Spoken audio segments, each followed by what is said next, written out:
Hello guys, welcome back to our channel part 1 of Falling in Love After Rebirth. Chapter 1 तड़प तड़प कर मौत।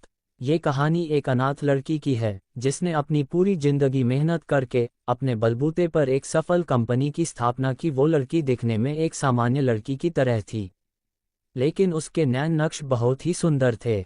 वो किसी मॉडल की तरह ही लगती थी। वो एक साफ दिल की, सबकी मदद करने वाली और अपने आसपास वालों की परवाह करने वाली थी। उसकी ये अच्छाई उसके मरने का कारण बन गई। उस लड़की ने अपने बॉयफ्रेंड पर भरोसा करके अपने सभी खातों के कोड उससे शेयर किया, जिसकी वजह से उसके बॉयफ्रेंड राज और उसकी बेस्ट फ्रेंड मैताली ने मिलकर उसकी जान ले ली और उसकी मेहनत से कमाई गई दौलत को अपने नाम करवा लिया।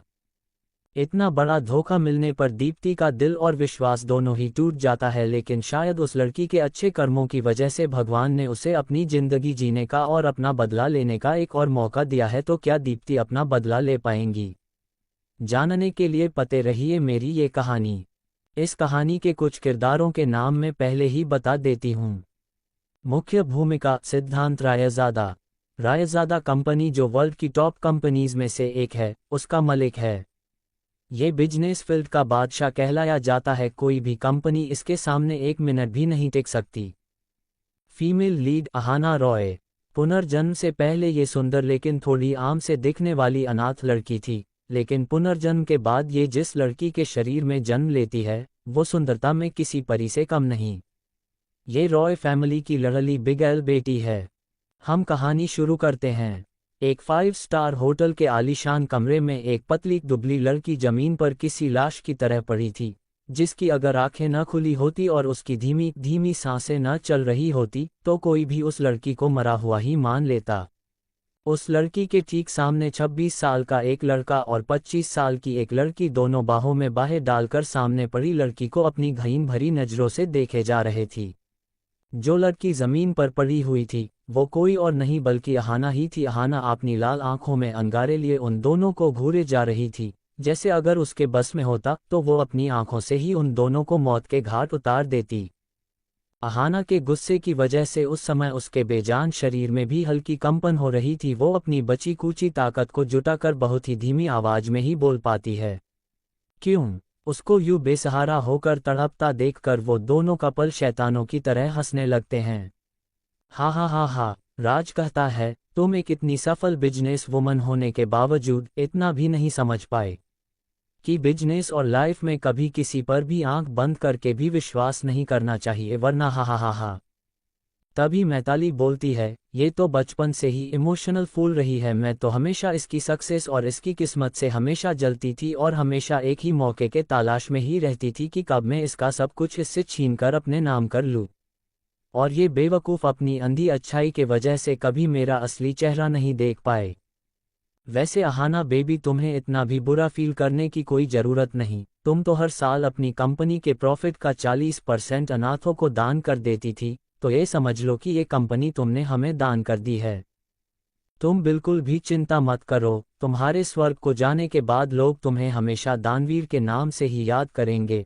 पर बेचारों को ये नहीं पता होगा कि अब तुम्हारा सारा पैसा तुमने हमें दे दिया है। उन बेचारों का तो दिल ही टूट जाएगा।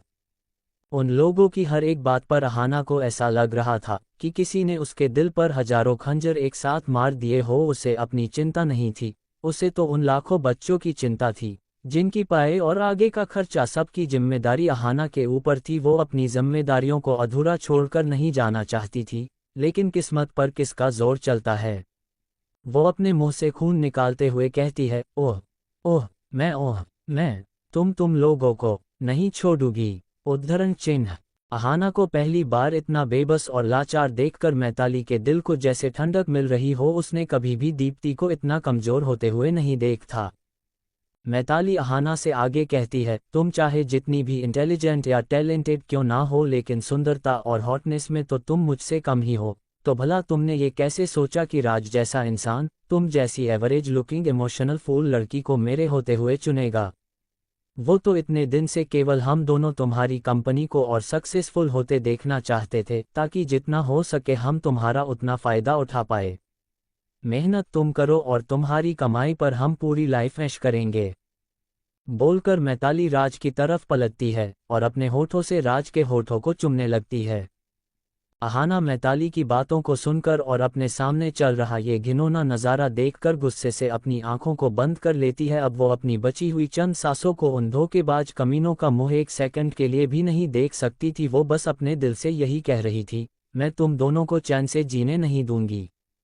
धीरे धीरे उसकी बची हुई सांस भी थम जाती है। धीमे जहर का असर अब पूरी तरह से हो चुका था। अहाना के होठ नीले पड़ चुके थे। उसकी बॉडी बेजान लाश बनकर वहीं पड़ी हुई थी। जब मैताली की नज़र मरी हुई अहाना पर जाती है तो वो अपनी लात अहाना के शरीर पर मारते हुए कहती है, ये इतनी जल्दी कैसे मर गई? मुझे अभी अपनी और भी भड़ास निकालनी थी। इसके ऊपर मेरा इतने सालों का गुस्सा अभी तक खत्म नहीं हुआ है। हो राज मैताली को पकड़ते हुए कहता है, बेबी लेट इट बी, ये लड़की तो तुम्हारा ज़्यादा टाइम भी डिजर्व नहीं करती। अब चलो यहाँ से, हमें अपना प्लान आगे भी बढ़ाना है। अभी हमारा काम खत्म नहीं हुआ है। ये सब खत्म करके हम रात में अच्छे से एंजॉय करेंगे ताकि तुम्हारा मूड थोड़ा अच्छा हो सके। हम ठीक है, तुम कहते हो तो इस बिच को जाने देती हूँ। राज कहता है, ठीक है अब चलते हैं। Chapter 2 reborn. उसकी बॉडी बेजान लाश बनकर वहीं पड़ी हुई थी। जब मैताली की नज़र मरी हुई अहाना पर जाती है तो वो अपनी लात अहाना के शरीर पर मारते हुए कहती है, ये इतनी जल्दी कैसे मर गई? मुझे अभी अपनी और भी भड़ास निकालनी थी। इसके ऊपर मेरा इतने सालों का गुस्सा अभी तक खत्म नहीं हुआ है। हो राज मैताली को पकड़ते हुए कहता है, बेबी लेट इट बी, ये लड़की तो तुम्हारा ज़्यादा टाइम भी डिजर्व नहीं करती। अब चलो यहाँ से, हमें अपना प्लान आगे भी बढ़ाना है। अभी हमारा काम खत्म नहीं हुआ है। ये सब खत्म करके हम रात में अच्छे से एंजॉय करेंगे ताकि तुम्हारा मूड थोड़ा अच्छा हो सके। हम ठीक है, तुम कहते हो तो इस बिच को जाने देती हूँ। राज कहता है, ठीक है अब चलते हैं। अब आगे एम्स हॉस्पिटल के वीआईपी वार्ड में एक लड़की धीरे धीरे करके अपनी आंखें खोलती हैं। वो बहुत ही मुश्किल से खुद को उठाती है। उसके सर पर बहुत जोरों से दर्द हो रहा था। उसे लग रहा था कि वो अभी किसी गहरी खाई में गिर रही थी कि अचानक उसे एक रोशनी ने दिखाई दी जो उसे अपनी तरफ खींच रही थी। उसे ये सपना बहुत ही अजीब सा लग रहा था। धीरे धीरे अपने होश को संभालने के बाद जब उसका दर्द काफ़ी हद तक खत्म हो जाता है तो फिर उसे अपने साथ किया गया सब कुछ किसी फिल्म की तरह उसकी आंखों के सामने चलने लगता है। सब याद आते ही वो पूरी तरह से अपने होश में आ जाती है और अपने आसपास देखने लगती है। खुद को हॉस्पिटल में देखकर वो सोच में पड़ जाती है, क्या किसी ने मेरे मरने से पहले मुझे हॉस्पिटल में दाखिल करवा दिया? क्या मेरी जान बचा ली गई? क्या मैं अभी भी जिंदा हूँ? वो अपने मन के ख्यालों में गुम ही थी कि तभी वार्ड के गेट खुलता है और एक नर्स अंदर आकर जब अपने सामने लड़की को देखती है तो तुरंत वार्ड से बाहर चली जाती है। उसके तुरंत बाद एक डॉक्टर वार्ड के अंदर आते हैं। उनके पीछे पीछे ही एक 40 से 45 साल के उम्र की खूबसूरत सी महिला भी आती है जो अपनी नम आंखों से बस अहाना को ही देखे जा रही थी पर कुछ बोल नहीं रही थी। डॉक्टर कुछ देर तक अहाना का अच्छे से चेकअप करने के बाद पलटकर उस महिला से कहता है, वह अब खतरे से बाहर है, प्लीज़ आगे से आप ध्यान रखिएगा। इस बार तो ये होश में आ गई है, ये किसी चमत्कार से कम नहीं। अब मैं चलता हूँ, आप पेशेंट का ख्याल रखिएगा। अहाना को डॉक्टर की बातें तो समझ आ रही थी लेकिन उसे ये नहीं समझ आ रहा था कि डॉक्टर उसकी तबीयत के बारे में उस अनजान महिला को क्यों बता रहा है। जब अहाना ध्यान से उस महिला को देखती है तो उसे ये चेहरा काफ़ी जाना पहचान सा लग रहा था।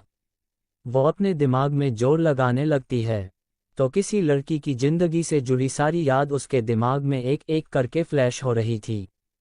वो अपने दोनों हाथों से अपने सर को कसकर पकड़ लेती है और फ्रस्ट्रेशन में चिल्लाती है, आहा हा हा हा हा। उसको ऐसा करते देख वो महिला अहाना को तुरंत गले लगा लेती है और उसके बालों में प्यार से हाथ फेर कर कहती है, अहाना कुछ नहीं होगा तुम्हें, तुम्हारी माँ तुम्हारे पास ही है बेटा। अब तुम्हारी माँ तुम्हें कभी खुद से दूर नहीं जाने देगी, चाहे तू कितनी ही जिद क्यों ना कर ले मुझसे। अहाना को उस अनजान महिला की बाहों में सुकून मिल रहा था जिसे उसने अपनी पूरी जिंदगी में कभी नहीं पाया था।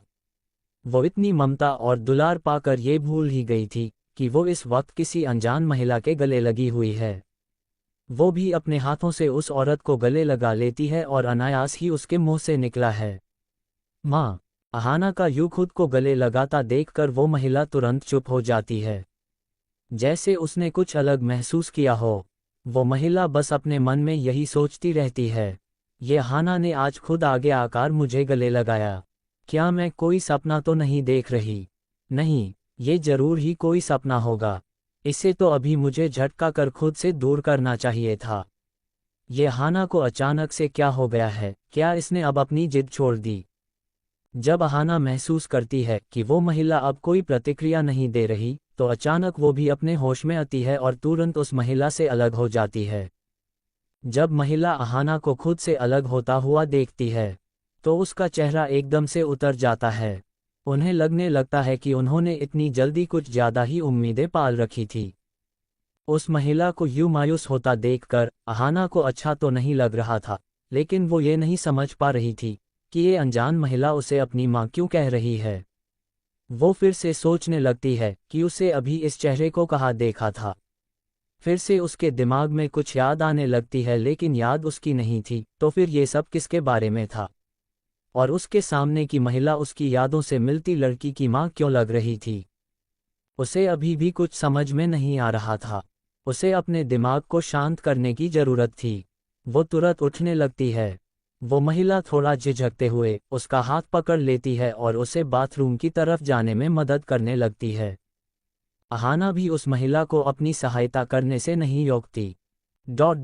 जब वो बाथरूम में जाकर गेट बंद करके अपना मुंह धोने के लिए टैब ऑन करने के बाद कुछ पानी के छींटे अपने चेहरे पर मारकर अपना फेस मिरर में देखती है, तो एकदम से जम जाती है।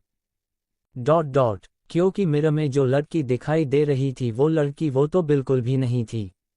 वो तुरंत अपना चेहरा दोनों हाथों से छूने लगती है, और तरह तरह के मुंह बनाने के बाद जब उसे यकीन हो जाता है कि सामने जो चेहरा उसे दिख रहा है वो उसी का है, तो वो अपने दोनों हाथों को अपने मुंह में रख लेती है ताकि उसके चीख से ये हॉस्पिटल गूंजने ना लगे। क्योंकि अभी तो वो केवल हॉस्पिटल में थी, कहीं उसकी हरकतों को देखकर सब उसे मेंटल हॉस्पिटल ना पहचान दे। वो 2-3 बार और अपने फेस पर पानी के छींटे मारती है। अपने चेहरे को अच्छे से धोकर कहती है, ऐसा तो कहीं से नहीं लग रहा है कि मेरी प्लास्टिक सर्जरी हुई हो।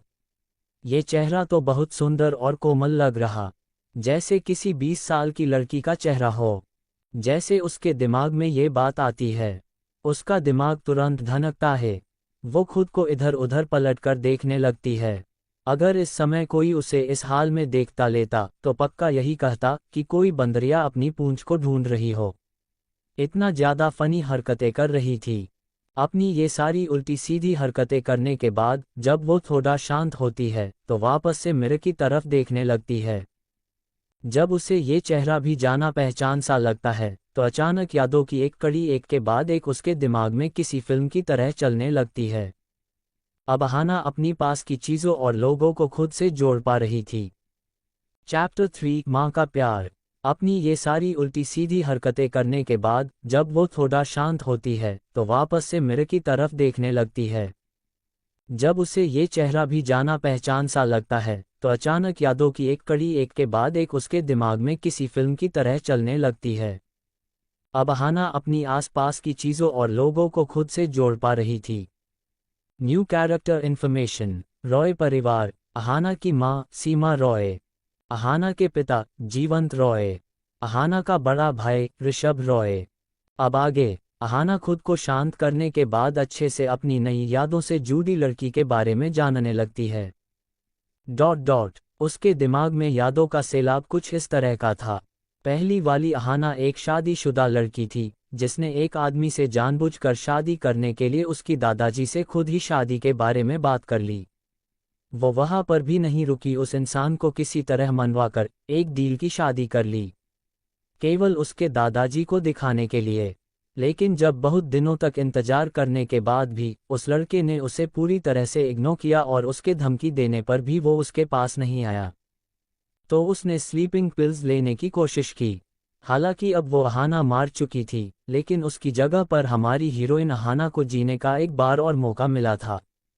पुरानी अहाना की हरकतों के बारे में जानकर हमारी अहाना अपने सर की मालिश करते हुए कहती है भगवान, ये किस अमीर बाप की बिगड़ी औलाद के अंदर डाल दिया है।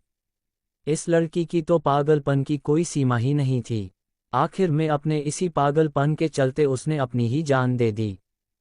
उसके दिमाग में ये सब चल रहा था कि तब पुरानी अहाना की माँ सीमा जी दरवाजे पर दस्तक करते हुए कहती है, बेटा, आप ठीक तो हो? अहाना तुरंत होश में आती हुई कहती है, हाँ माँ, मैं ठीक हूँ, बस अभी निकल रही हूँ। वो दोबारा से खुद को मिरर में देखकर मुस्कुराते हुए कहती हैं, भैया, अब मैं ही हूँ असली अहाना रॉय। जो भी हो, लेकिन इस लड़की के पास में इतना सब कुछ होते हुए भी इसे किसी चीज़ की कदर नहीं थी। शायद इसीलिए मुझे इसका जीवन जीने का ये मौका मिल पाया है। वो अपने हाथों को जोड़कर, अपनी आंखों को बंद करके भगवान को ये जीवन देने के लिए उनका शुक्रिया अदा करती है और थोड़ी देर में बाहर वापस अपनी जगह पर बैठ जाती है और सामने बैठी सीमा जी को देखने लगती है। उसे पता था कि इस लड़की की जिद की वजह से उसने अपने परिवार वालों का काफ़ी बार दिल दुखाया था, लेकिन उसे अब ये समझ में नहीं आ रहा था कि वो उसके सामने वाली महिला से क्या बोले। जब उसे कुछ समझ में नहीं आता तो वो खांसने का नाटक करने लगती है। ओह! सीमा जी तुरंत पानी का गिलास लेकर अपनी बेटी के पास चली जाती है। अहाना को ये देखकर थोड़ा बुरा तो लग रहा था, लेकिन वो कुछ नहीं कर सकती थी। वो उनके हाथों से ही पानी पी लेती है और थोड़ा झिझकने के बाद कहती हैं, माँ, क्या डैड और भाई मुझे देखने नहीं आएंगे? क्या वो मुझसे इतने ज़्यादा नाराज हैं? सीमा जी जब अहाना की बात सुनती है तो शौक से उनकी आंखों बड़ी बड़ी हो जाती है। उनके मुंह से तो बोल ही नहीं फूट रहे थे। सीमा जी को शांत देखकर अहाना तुरंत अपनी माँ के हाथों को थाम लेती है और उनसे कहती है, माँ, मैंने इस बारे में अच्छे से सोचा है, अब मैं कभी भी जिद नहीं करूंगी। मैंने अपनी गलतियों का सबक सीख लिया है। क्या आप भी मुझे माफ़ नहीं करेंगे? प्लीज़ माँ, आई एम सॉरी, प्लीज़ मुझे माफ़ कर दो। अहाना की बातों को सुन सीमा जी की आंखों नाम हो जाती है। वो अपने आप को संभालते हुए अपनी बेटी को कसकर अपने सीने से लगा लेती है और फफक कर रोने लगती है। हालांकि अहाना की ये असली माँ नहीं थी, लेकिन सीमा जी को रोता सुनकर उसे भी रोना आ जाता है और वो भी उनके साथ रोने लगती है, जैसे दोनों सच में माँ बेटी हो। अहाना को भी ऐसा लग रहा था कि वो सच में अपनी माँ के गले लगी हुई है। वो अपने मन में कहती है, माँ, मैं आपसे वादा करती हूँ कि अब से मैं ही आपकी अपनी बेटी अहाना बनकर रहूंगी और अपनी इस नए परिवार को सच्चे दिल से अपनाऊंगी। अपने पिछले जीवन में तो मुझे कभी परिवार का सुख नहीं मिला है, लेकिन भगवान द्वारा दिए गए इस सुनहरे मौके को अच्छे से जरूर जियोगी। जब सीमा जी अहाना को भी अपने साथ रोता हुआ पाती है तो उनका दिल पिघल जाता है। वो तुरंत अपने आंसू पोंछकर अपने आंचल से अहाना की आंखों से भी अंशु पोंछती है और उसके माथे को चूमते हुए कहती है, अगर मेरा बच्चा अपनी गलती मान रहा है तो फिर तेरी माँ को भला क्या ही प्रॉब्लम हो सकती है। अहाना अपनी माँ के इस दुलार को देखकर बहुत इमोशनल हो जाती है। वो प्यार से अपनी माँ को देखकर कहती है, माँ, मुझे आपके साथ वापस जाना है। मुझे अब और इस हॉस्पिटल में नहीं रहना। अब मैं बिल्कुल ठीक हो चुकी हूँ। सीमा जी अहाना की बात सुनकर कुछ सोच में पड़ जाती है। फिर हाँ में अपना सर हिलाते हुए कहती हूँ, ठीक है, मैं अभी सारी डिस्चार्ज फॉर्मेलिटी पूरी करके आती हूँ। ये कहकर वो साथ ही में अपना मोबाइल भी लेकर चली जाती है। सीमा जी जैसे ही वार्ड के बाहर आती है, वो तुरंत अपने पति जीवंत जी को कॉल करती है और उन्हें कॉल पर आज अहाना के साथ हुई सारी बातों को बताती है, जिन्हें सुनकर पहले तो जीवंत जी शॉक हो जाते हैं। फिर काफ़ी देर तक शांत रहने के बाद कहते हैं, आप उसे वापस ले आए। अगर जैसा आप बता रही है अहाना अपनी गलती सुधरना चाहती है तो हम भी उसे एक मौका देने को तैयार है। कुछ देर बाद सीमा जी अपना सारा पेपर वर्क पूरा करके वापस वार्ड में आती है तो देखती है कि अहाना ने पहले ही अपने कपड़े चेंज कर लिए हैं।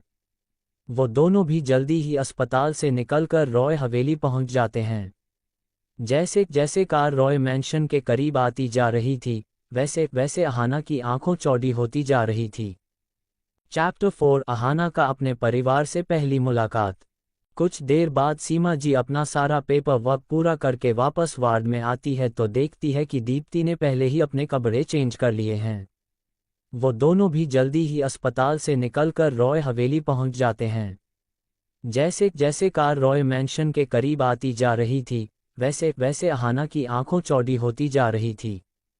अब आगे अहाना का चेहरा खिड़की के बाहर होने की वजह से सीमा जी उसके एक्सप्रेशन नहीं देख पा रही थी, वरना उन्हें पक्का उस पर शक होता। लेकिन हमारी दीप्ति जी तो अपने ही ख्यालों में खोई हुई थी।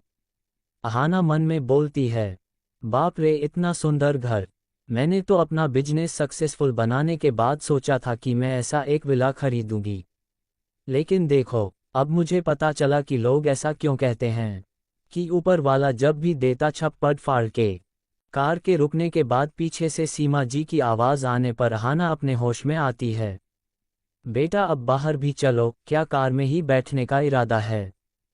सीमा जी की आवाज़ सुन अहाना तुरंत अपने होश को संभालती है, लेकिन शर्म की वजह से उसके कान थोड़े लाल हो गए थे। वो अपने मन में सोच रही थी कि अगर माँ ने मुझे ऐसी हरकत करते देखा होता तो पता नहीं मेरे बारे में क्या सोचती। अहाना कंट्रोल कर खुद को, इतनी इंटेलिजेंट होने पर भी कभी कभी पता नहीं कैसी हरकतें करती है तू भी। ये सब सोचते हुए अपनी माँ के पीछे पीछे विला में एंटर करती है, लेकिन अपने आसपास की चीज़ों को वो अपनी चमकी आंखों से देख रही थी, जैसी किसी छोटी सी लड़की को उसका फेवरेट ड्रीम हाउस मिल गया हो। आखिर उसने अपने पिछले जीवन में मेहनत करके कमाई तो बहुत कर ली थी, लेकिन वो इन सब ऐशो आराम की जिंदगी अपनी शादी के बाद ही जीना चाहती थी। इसीलिए इतना बड़ा बिजनेस खड़ा करने के बावजूद भी वो अपने घर में रहती थी, लेकिन वो भी अच्छा खासा बड़ा था, लेकिन उसकी तुलना कहीं से भी एक विला से नहीं की जा सकती थी। जब वो दोनों मेन हॉल में पहुंच तो अहाना के डैड वही सोफे पर बैठकर अखबार पढ़ रहे थे। हालांकि वो अखबार को दिखाने के लोए ही पकड़े हुए थे, उन्हें तो अपनी बेटी का दोबारा घर वापस आने का इंतजार ही नहीं हो रहा था। सीमा जी भी ये बात अच्छे से समझ रही थी, क्योंकि जीवंत जी ने अखबार को कब से उल्टा ही पकड़ा हुआ था और बार बार झाँक कर दरवाजे की तरफ देख रहे थे। लेकिन जैसे ही उन्होंने दोनों को हाल में आते हुए देखा तो अखबार पढ़ने का नाटक करने लगे। सीमा जी अपने पति की ऐसी हरकत देखकर मन ही मन में हंस भी रही थी और सोच रही थी ये दिखाते नहीं है, लेकिन अपनी बेटी के वापस आने की खबर सुनकर इनसे थोड़ा सा भी इंतजार नहीं हुआ। जिस लड़की पर सबका ध्यान था वो मैडम तो विला की खूबसूरती देखने में खोई हुई थी। जब जीवंत जी और सब्र नहीं कर पाते और देखते हैं कि उनकी लाडली बेटी तो उनसे मिलना या उन्हें मनाना तो दूर की बात उन्हें देख तक नहीं रही है, वो कन्फ्यूजन से अपनी बीवी की तरफ देखते हैं जो उनसे भी ज़्यादा कन्फ्यूज लग रही थी। फिर दोनों मियाँ बीवी ने एक दूसरे की तरफ देखते हैं और जीवंत जी ने अहाना का ध्यान अपनी तरफ लाने के लिए हल्की सी खराश की। अहमम, उस आवाज़ से अहाना अपने ड्रीम हाउस की दुनिया से तुरंत वापस आ गई और जीवंत जी की तरफ देखती है। जब वो अपने डैड को खुद को घूरता हुआ पाती है तो अब तो एम्बैरेजमेंट की वजह से उसके गाल हल्के लाल हो जाते हैं। उसकी ये बचकाना हरकत देखकर जीवंत जी, जो फुल गुस्सा करने की एक्टिंग के मूड में थे, तुरंत अपना कंट्रोल खोकर जोर जोर से हंसने लगते हैं। सीमा जी भी अब खुद को और कंट्रोल नहीं कर पाती और वो भी जोरों से ठहाका मारते हुए हंसने लगती है।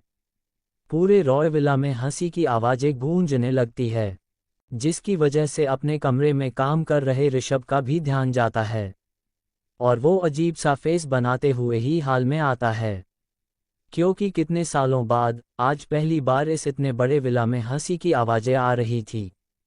इस सब की वजह से अहाना के गाल, जो शर्म की वजह से थोड़े गुलाबी हो गए थे, वो अब टमाटर की तरह लाल हो जाते हैं और उसके कान भी एकदम लाल हो जाते हैं। उसका तो मन कर रहा था कि वो यही गड्ढा खोदकर उसमें खुद को ही गाड़ दे, लेकिन वो इस समय इतनी प्यारी और मासूम लग रही थी कि अगर कोई लड़का उसे इस वक्त देख लेता तो बस देखता ही रहता। ऋषभ जब हॉल में आता है तो अपने मॉम डैड को यूं जोर से हंसता हुआ देख थोड़ी देर के लिए वही रुक जाता है, लेकिन जब वो अपने सामने खड़ी लड़की को सर झुकाकर अपने लाल हो चुके चेहरे के साथ देखता है तो अपनी जगह पर कुछ समय के लिए फ्रीज ही हो जाता है, क्योंकि उसने अहाना के यहाँ सच में होने की उम्मीद नहीं की थी। हालांकि उसके डैड ने बोला था कि दीप्ति अपनी की गई गलतियों की माफ़ी मांगी और हम सबके साथ रहने के लिए वापस आ रही है। लेकिन जब वो अपने सामने का नज़ारा देखता है तो उसे समझ नहीं आता कि उसे कैसे रिएक्ट करना चाहिए। वो बिना कुछ सोचे समझे अपने कमरे में वापस चला जाता है। लेकिन हॉल के सभी लोगों ने ऋषभ को वापस जाते देखा लिया था। जब अहाना अपने भाई को जाता देखती है तो उसे काफ़ी बुरा लगता है। लेकिन वो समझ सकती थी कि पुरानी अहाना ने जितना रायता फैलाया था उसे बार में तो साफ नहीं ही किया जा सकता। वो तुरंत पलटकर अपने डैड की तरफ देखती है, जो इशारे से उसे अपने भाई के पीछे जाने की मंजूरी दे देते हैं। आखिर भाई बहन का रिश्ता अलग होता है और उसमें दोनों का रुठना मनाना भी तो अलग होता है। भले ही सबने उसके सुसाइडल एक्शन को माफ़ करने की कोशिश की हो, लेकिन ये कोई ऐसा कदम नहीं था जिसे इतनी आसानी से भुला दिया जाए। आखिर ये उसके बचपने में की गई गलती नहीं मानी जा सकती थी। इसमें केवल खुद की जान के साथ खिलवाड़ करना नहीं, बल्कि अपनों के इमोशंस के साथ भी खिलवाड़ करना जुट जाता है। अहाना तुरंत तेज कदमों से अपने भाई के कमरे में अपने भाई के पीछे पीछे ही घुस जाती है और उनके गेट के बंद करने का कोई मौका ही नहीं देती है। जब ऋषभ देखता है कि अब उसकी बहन कमरे में एंटर कर चुकी है तो फ्रस्ट्रेशन में अपने सोफे पर दोबारा अपना काम करने के लिए वापस बैठ जाता है। अहाना तुरंत अपने भाई के सामने कान पकड़कर उठा बैठक लगाने लगती है। पहले तो ऋषभ ने उसे इग्नोर करने का सोचा, लेकिन जब उसे याद आया कि अभी ही वो हॉस्पिटल से आई है, वो तुरंत उसे रोकते हुए खड़ा हो जाता है और पास जाते हुए कहता है, ये इमोशनल ब्लैकमेल मत कर। तूने अब तक जो कुछ भी किया मैंने तुझे कभी कुछ नहीं कहा, लेकिन इस बार तो तूने हद ही कर दी। तूने अपनी जान देने की कोशिश की, वो भी उस सिद्धांत रायजादा के लिए जिसे तेरी जरा सी भी फिक्र नहीं थी। क्या तुझे एक बार भी माँ पापा का या मेरा ख्याल नहीं आया? हाँ, तूने क्या सोचा था तू इतनी बड़ी गलती करेगी और हम सब तुझे माफ़ कर देंगे? नहीं छोटी, तूने बिल्कुल ही गलत सोच लिया, क्योंकि मैं मॉम डैड जैसा बिल्कुल भी नहीं हूँ। चैप्टर 5 अहाना और ऋषभ की नोक-झोंक। अहाना तुरंत अपने भाई के सामने कान पकड़कर उठा बैठक लगाने लगती है। पहले तो ऋषभ ने उसे इग्नोर करने का सोचा, लेकिन जब उसे याद आया कि अभी ही वो हॉस्पिटल से आई है, वो तुरंत उसे रोकते हुए खड़ा हो जाता है और पास जाते हुए कहता है, ये इमोशनल ब्लैकमेल मत कर। तूने अब तक जो कुछ भी किया मैंने तुझे कभी कुछ नहीं कहा, लेकिन इस बार तो तूने हद ही कर दी। तूने अपनी जान देने की कोशिश की, वो भी उस सिद्धांत रायजादा के लिए जिसे तेरी जरा सी भी फिक्र नहीं थी। क्या तुझे एक बार भी माँ पापा का या मेरा ख्याल नहीं आया? हाँ, तूने क्या सोचा था तू इतनी बड़ी गलती करेगी और हम सब तुझे माफ़ कर देंगे? नहीं छोटी, तूने बिल्कुल ही गलत सोच लिया, क्योंकि मैं मॉम डैड जैसा बिल्कुल भी नहीं हूँ। अब आगे, आई एम सॉरी भाई, प्लीज़ ये मेरी आखिरी गलती समझकर माफ़ कर दीजिए। मैं वादा करता हूँ कि अब से ऐसा कोई काम नहीं करूँगी जिससे आपको और मॉम डैड को मुझसे नाराज़ होने का मौका भी मिले। प्लीज़ अपनी छोटी को माफ़ कर दो भाई। अहाना अपने मासूम चेहरे के साथ अपनी आंखों में आंसू भरकर अपने भाई को उम्मीद भरी नज़रों से देखने लगती है। वो कहीं ना कहीं अपनी भाई की डांट में छिपे प्यार को महसूस करके उसका दिल बहुत ही सॉफ्ट हो गया था। वो किसी भी हाल में इतनी अच्छी फैमिली को खोना नहीं चाहती थी।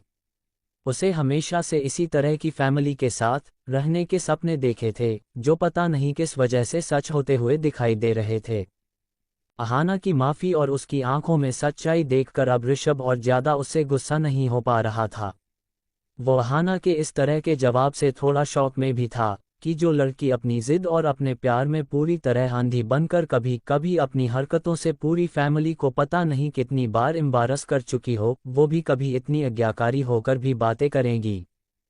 भले ही अहाना अपने चेहरे और अपनी हरकतों से कोई मासूम लड़की लग रही थी, लेकिन उसकी बातें करने का लहजा एकदम परिपक्व लड़की जैसा लग रहा था। ऋषभ अब और अपने छोटी को अपने सामने गिड़गिड़ाते हुए नहीं देख सकता था, इसीलिए अपने दोनों हाथों से अपनी बहन के हाथों को पकड़ लेता है, जो अभी भी अपने कानों को पकड़े हुए थे। अहाना तुरंत अपने भाई के गले लगकर रोने लगती है। शायद अपने पिछले जीवन में इतना सब सहने के बाद जब उससे अपना पन मिला तो वो खुद को अब और नहीं रोक पाए। ऋषभ भी अपनी बहन का दर्द फील कर पा रहा था। उसे ऐसा लग रहा था कि सिद्धांत की वजह से उसका दिल टूट गया है। हालांकि ये भी नहीं चाहता था कि उसकी छोटी बहन उस क्रूर सिद्धांत के प्यार में पड़ जाए। शायद वो कहीं ना कहीं जानता था कि सिद्धांत उसकी बहन को कभी स्वीकार नहीं करेगा। लेकिन अपनी बहन का ये हाल देखकर अब उसने कसम खा ली थी कि जिस आदमी ने उसकी छोटी को इतना रुलाया है वो उसे इतनी आसानी से नहीं छोड़ने वाला। वो उसका ध्यान भटकाने के लिए कहता है, अब बस भी कर, देख अब तो तेरी नाक भी बहने लगी है, पूरी बंदरिया लग रही है। अहाना तुरंतम अपने भाई को अपने हल्के हाथों से मुक्के मारने लगती है। दोनों ही एक दूसरे को मारने लग जाते हैं। उन दोनों को इतनी भी खबर नहीं थी कि उनके मॉम डैड उन्हें दरवाजे पर खड़े होकर देखकर मुस्कुरा रहे थे। तभी सीमा जी की आवाज़ से वो दोनों अपनी जगह पर ही खड़े हो जाते हैं। सीमा जी थोड़ा फिक्र के साथ कहती है, अब तुम दोनों ज़्यादा मस्ती मत करो। अहाना अभी हॉस्पिटल से आई है, मुझे उसे अभी उसके रूम में ले जाने दो। अब जिस किसी को मेरी बेटी से बात करनी है वो उसके आराम करने के बाद ही बात कर सकता है। वो अहाना को लेकर उसके कमरे में ले जाती है और बाहर आकर लंच का इंतजाम करने के लिए चली जाती है। बाकी सब उनके पीछे पीछे ही पिया को आराम करने का बोलकर बाहर हाल में आ जाते हैं। जीवंत जी सीमा जी को देखकर कहते हैं, लगता है हमारी बेटी अब बड़ी हो गई है। मुझे उसे देखकर ऐसा लगा जैसे वो पहले बहुत दर्द में थी। सीमा जी अब आप हमारी लाडो का अच्छे से ख्याल रखिएगा। अब हम नहीं चाहते कि हमारी लाडो को थोड़ा सा भी दर्द सहना पड़े। दोनों ही लोग जीवंत जी की बात पर हामी भरते हैं। सीमा जी किचन में अपनी बेटी के लिए कुछ हल्का बनाने के लिए चली जाती है, क्योंकि डॉक्टर ने उन्हें कुछ दिनों तक अहाना को हल्का और हेल्दी खाना देने के लिए कहा था। ऋषभ और जीवंत जी दोनों ऑफिस के कुछ काम करने के लिए स्टडी रूम में चले जाते हैं। अहाना बिस्तर पर लेटे हुए पूरे रूम को ध्यान से देखने लगती है। पूरा रूम पिंक कलर की थीम से सजा हुआ था, जैसे किसी प्रिंसेस का रूम हो। अहाना को पिंक कलर बिल्कुल नहीं पसंद था। ऐसा नहीं था कि उसे कलर से नफरत थी, लेकिन जब वो अनाथाश्रम से बाहर दूसरी लड़कियों के साथ खेलने के लिए जाती थी जो उस कॉलोनी में रहने वाली अमीर बाप की परिया थी, हमेशा अपनी पिंक ड्रेसेस से उसे हमेशा गरीब और बदसूरत होने का ताना देती थी, जिसकी वजह से जब भी वो ये रंग देखती तो उसकी वो बचपन की कड़वी याद ताज़ा हो जाती थी। वो हमेशा मस्ती करने और खुश रहने की कोशिश करती थी, लेकिन उसके अंदर छिपे दर्द को कोई आज तक नहीं समझ पाया था। अहाना अपने मन को भटकाने के लिए अपने बगल में रखे रिमोट से टीवी ऑन करके बिजनेस न्यूज देखने लगती है। न्यूज में जाने पहचाना चेहरा देख वो एकदम सन्न रह जाती है। वो इन घिनौने चेहरे को कभी नहीं भूल सकती थी। ये कोई और नहीं बल्कि राज था। वो अपने मगरमच्छ वाले आंसू बहाते हुए बहुत ही दिखावटी लग रहा था। रिपोर्टर माइक राज की तरफ करते हुए कहता है, मिस्टर राज, आपकी फियोंसे की मौत की वजह से आपको कैसा महसूस हो रहा है? क्या आप इस देश की जनता से कुछ शेयर करना चाहते हैं? Thanks for watching and subscribe for listening next chapters of Falling in Love After Rebirth.